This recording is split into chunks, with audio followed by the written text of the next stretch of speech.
कई साल पहले एक गरीब चीनी गांव में एक किसान अपने बेटे के साथ रहता था।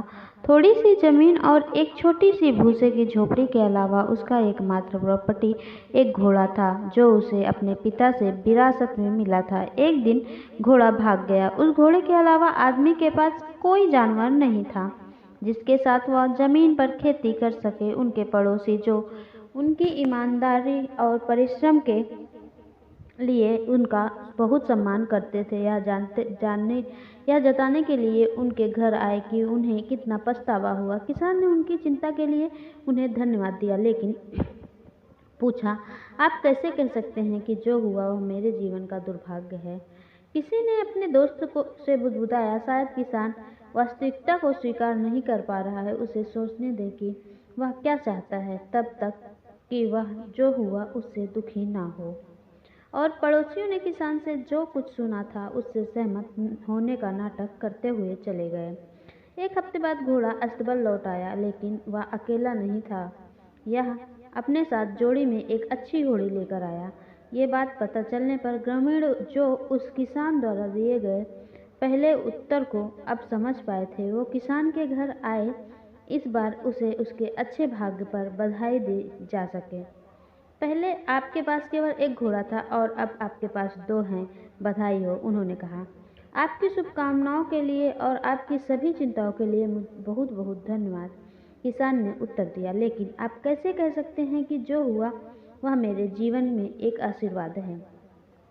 निराश और यह सोचकर कि वह पागल हो रहा होगा, पड़ोसी चले गए और रास्ते में टिप्पणी की, क्या वह वास्तव में नहीं समझता कि भगवान ने उसे एक उपहार भेजा है? 1 महीने बाद किसान के बेटे ने घोड़ी को वश में करने का फैसला किया। जब वो घोड़ी की सवारी करने लगा तो घोड़ी ने उसे गिरा दिया और उसका पैर टूट गया।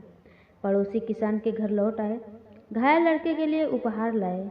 गांव के मुखिया ने पिता के प्रति संवेदना व्यक्त की करते हुए कहा कि जो कुछ हुआ उससे सभी बहुत दुखी हैं।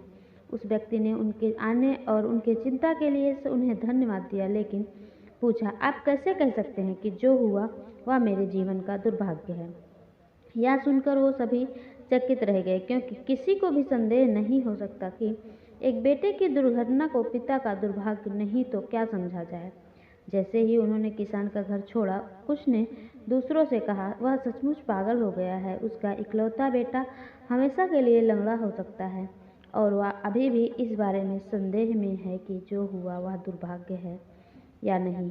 कुछ महीने बीत गए और जापान ने चीन पर युद्ध की घोषणा कर दी। स्वस्थ युवकों को युद्ध के मोर्चे पर भेजने के लिए सम्राट के दूतों ने पूरे देश में यात्रा की। गांव में पहुंचने पर उन्होंने किसान के बेटे को छोड़कर सभी युवकों को भर्ती कर लिया। जिसका पैर टूट गया था, कोई भी युवक जीवित नहीं लौटा। बेटा ठीक हो गया, 2 जानवरों को पाला गया और उनकी संतानों को अच्छी कीमत पर बेच दिया गया। किसान अपने पड़ोसियों को सांत्वना देने और उनकी मदद करने के लिए उनके पास जाने लगा, क्योंकि वे हमेशा से किसान की परवाह करते थे।